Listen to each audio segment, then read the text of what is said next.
retrouvons pour ce grand marathon autour de Paris, ici, boulevard des Capucines, le TV5 Question qui se met bien sûr au diapason, encore aujourd'hui, au diapason de cette émission sur Paris. À mes côtés, elle symbolise à elle seule la joie, la fête, le music-hall. Paulette Cocatrix est ici parce que nous sommes devant cette façade exceptionnelle de l'Olympia de Paris, fondée en 1954 par Bruno Cocatrix, votre mari, madame. Oui. Vous avez des souvenirs de ce boulevard où la foule se pressait dès le début de l'Olympia? J'ai des masses de souvenirs. Oui. Et on s'installe pour des heures ici. Ah, oui. Mais j'en ai, si vous voulez, je ne sais pas si vous voyez où est l'hôtel Scribe là-bas. Oui. J'en ai la queue jusque-là, avec des gens avec leur sandwich qui s'installaient à 5 h du matin sur un pliant. Pour quel concert? Pour des grands concerts Pour mon temps. Ouais. On a eu ça pendant je ne sais pas combien de temps. Pour Piaf, on a eu ça pour des tas de gens. Ouais. Et alors, est-ce que je me trompe si je dis qu'au-dessus habitait une grande vedette du music-hall? Non, vous ne vous tromperez pas. Une des plus grandes, Miss Tinguette, elle habitait au-dessus. Et vous aviez votre appartement pas loin d'ici. Oui. Et je crois que lorsqu'il y avait des grands concerts comme James Brown où on cassait les sièges à l'Olympia, ça faisait beaucoup de bruit, non? Beaucoup de bruit chez moi, ce qui était rue Comartin. Alors, la magie de l'Olympia continue. On va entrer à l'intérieur de cette salle mythique. Madame, je vous suis. Vous êtes chez vous. Et en attendant, musique.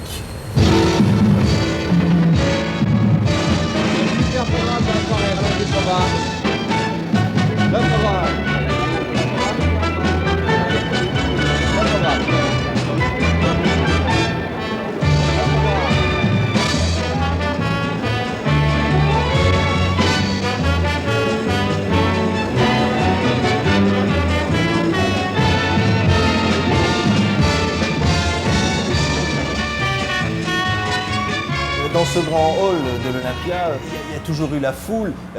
Il y a des moments particulièrement impressionnants parfois. Mais il y avait surtout autrefois les générales. Parce qu'il y avait vraiment le tout Paris en robe du soir, en tenue de soirée, ce qui ne se fait plus du tout maintenant. Ouais. Et c'est bien dommage. Les générales, c'était pour l'artiste qui arrivait, qui faisait sa rentrée à Paris, une rentrée importante. Il faisait en général 3 semaines. Donc le premier soir, c'était sur invitation, pratiquement. Ouais. Et on demandait aux gens de faire un effort vestimentaire, ce qui nous a valu des salles superbes, avec les plus jolies femmes de Paris. Et le spectacle était aussi dans la salle. Exactement. Alors, exactement. Il y avait, en 54, quand votre mari a ouvert cette salle, c'était un pari inouï, parce qu'on ne savait pas ce qui allait se passer, ouvrir ici. Qu'est-ce qu'il y avait avant dans cinéma. Ça? Ah bon? Un cinéma pas désaffecté, mais presque. Ouais. Parce qu'il avait d'abord été cinéma avant la guerre, puis réquisitionné par les Allemands, puis réquisitionné par les Américains, et il était dans un état assez pitoyable. Et votre mari Bruno s'est dit, on va faire là, on va animer le quartier avec des spectacles, avec 5-6 artistes dans le même programme. Il ne s'est pas dit tout ça, il avait envie d'un musical. Ouais. La chanson, c'était toute sa vie, et il cherchait une salle. Et puis quelqu'un lui a fait visiter celle-ci, il a tourné en rond pendant 2 jours, puis il a dit bon, ça va, je la prends. Bon, alors parmi les endroits où on va aller maintenant, je crois qu'il y a un endroit que vous voulez nous faire découvrir, qui est un peu mythique, c'est quoi? Le billard. Ah, alors on va au billard ensemble et on continue évidemment à vivre l'histoire de l'Olympia en musique.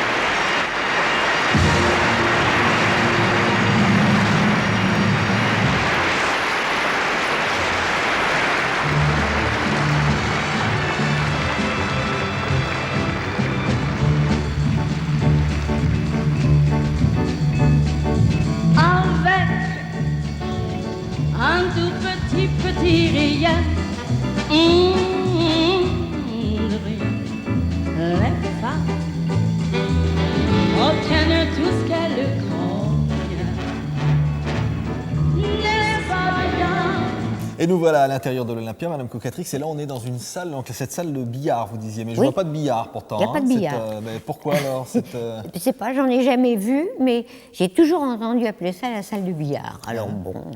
Alors, c'est une salle magnifique, on voit ces décorations elle autour de nous. Très belle. D'où ça vient? Pourquoi une salle comme ça ici à l'Olympia? C'est étonnant. Pourquoi vous me posez des devinettes comme ça? Non, elle était tout en haut autrefois. Elle était moitié bar, moitié salle, moitié ce qu'elle est maintenant.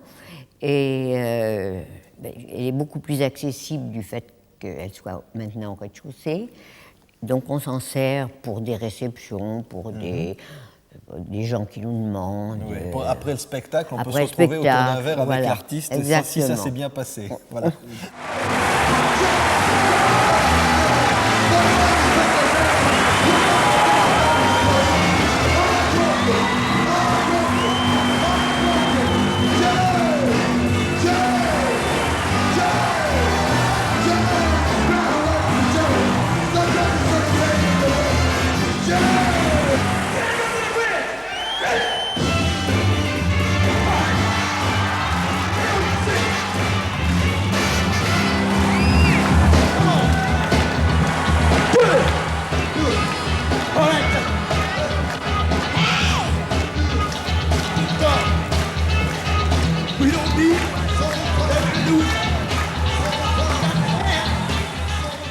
Heureusement, Madame Cocatrix, on ne voit pas tous les soirs casser ainsi, comme on l'a vu dans cet extrait avec James Brown, la salle de l'Olympia. Heureusement. On va entrer à l'intérieur avec sous notre conduite, bien sûr, comme le font des milliers de spectateurs depuis maintenant si longtemps. Oui, mais pas sous ma conduite. Hein. Ah hélas, c'est un privilège. Voici ces grandes portes et nous voici dans cette salle mythique et merveilleuse de l'Olympia. Alors, la salle ici, vous venez tous les jours, à chaque fois il y a un concert, vous assistez, vous êtes dans cette salle? À chaque nouveau spectacle, je suis là. Vous étiez ému aux larmes quand votre mari venait tirer ce rideau, parce que c'est lui qui tirait le rideau. Toujours. Hein. Enfin, il ne le tirait pas, mais il dirigeait ceux qui devaient le tirer. Et moi, j'étais assise au rang F, là. Ouais, on va y aller. Et je voyais ses pieds sous le rideau. J'étais tranquille. Je me disais, il est là, ça va aller.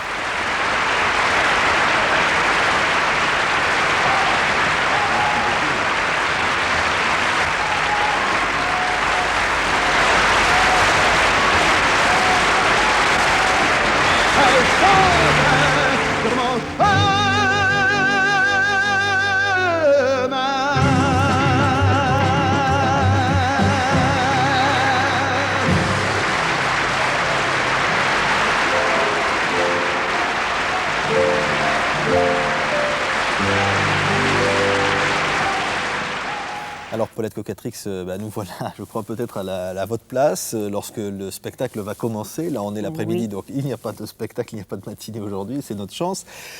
Ici on est à l'Olympia, mais on est à quelques mètres au-dessus, en dessous je ne sais plus, de l'ancienne Olympia, en dessous. En dessous. Hein, c'était complètement reconstruit. Complètement. Ça vous a pas fait peur un peu quand on a dit on va casser l'Olympia? Ça c'était vraiment le casser vraiment là. Si, ça m'a fait peur, mais j'ai fait, heureusement pour moi, confiance aux architectes. Et je trouve que l'Olympia y a gagné beaucoup, en ce sens que dans l'ancienne Olympia, on avait sur scène 2 colonnes qu'on ne pouvait pas enlever sans ça tout s'écrouler, et qu'on a reconstruit une scène qui est plus large, plus profonde, qui nous donne donc une plus grande facilité pour les spectacles. Ouais. Comment vous expliquez, Paulette Cocatrix, que cette salle soit mythique dans le monde? Je crois que ce sont les artistes qui ont fait ça, qui ont créé ce mythe. Quand ils sont là, ils ont les gens dans leurs mains, ils voient les yeux des gens, et il y a un contact beaucoup plus fort qui s'établit. Est-ce qu'on a une chance, Paulette Cocatrix, de croiser quelques-uns de ces fantômes de Jacques Brel ou autres, si je vous demande d'aller marcher un peu sur cette scène avec moi? Vous acceptez? On va les croiser tous. Ils vous frôlent comme ça. Et puis il y a des odeurs particulières. Si. Il se passe quelque chose d'assez inexplicable. Ouais. Hein? Ce sont eux. Ce sont eux. Ils habitent cette maison.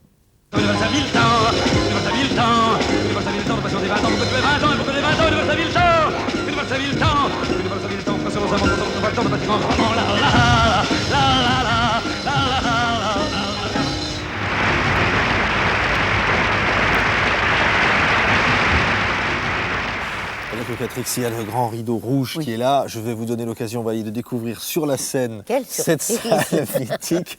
Vous aviez intitulé votre livre « Les coulisses de ma mémoire ». On va s'avancer sur cette scène et nous dire si les coulisses de cette mémoire qui se passe ici, c'est d'une certaine manière, c'est toute votre vie, cette scène de l'Olympia.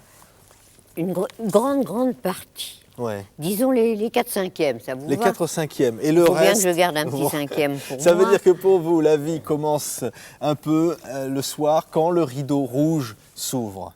Non, ça commence avant. Bon. Ça commence avant, ça commence pendant les répétitions, ça commence pendant que les gens arrivent, pendant que l'artiste est en train de se préparer.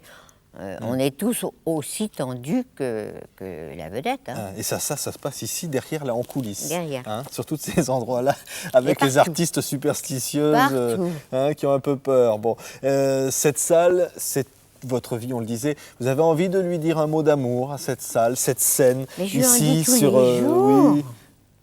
Alors, qu'est-ce que vous lui dites? tous les jours. Je lui dis que je l'aime et que je ne peux pas m'en passer. Si je pouvais m'en passer, je resterais volontiers chez moi ou j'irais à la campagne, mais je ne peux pas.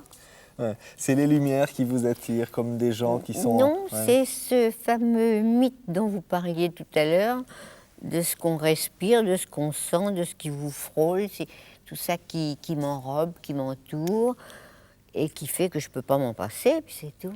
Merci infiniment, Paulette Cocatrix, d'être intervenue dans cette émission spéciale Paris, parce que l'Olympia méritait bien cette fête, méritait bien de rayonner, comme c'est le cas à travers le monde entier. Merci. On va retrouver tous nos amis de l'émission 24 heures à Paris, qui vont donc se retrouver hors de cette salle de l'Olympia, boulevard des Capucines.